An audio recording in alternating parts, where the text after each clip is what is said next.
Kung anong iniisip mo, yun ang ina-assign mo sa iba.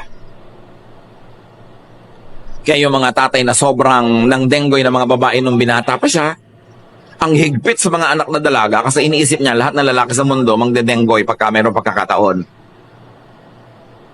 Yung mga babae na sobrang kumirengkeng nung araw, akala nila lahat ng babae kikirengkeng, kaya nagdududa sila sa lahat ng babae sa mundo. Kung ano ka, ina-assign mo yun sa iba.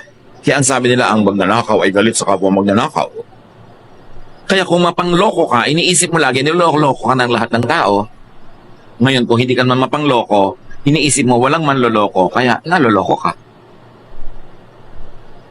Yung ay mga sobrang bababait, hindi naman siguro. Bait siguro naman yung tao. Ninanakawan na nga, hindi naman siguro. Kasi siya, hindi siya magnanakaw. Kaya ina-assign niya sa iba na hindi rin magnanakaw yung mga yon. Kasi ganun ako, ina-assign natin ang ating sarili sa iba.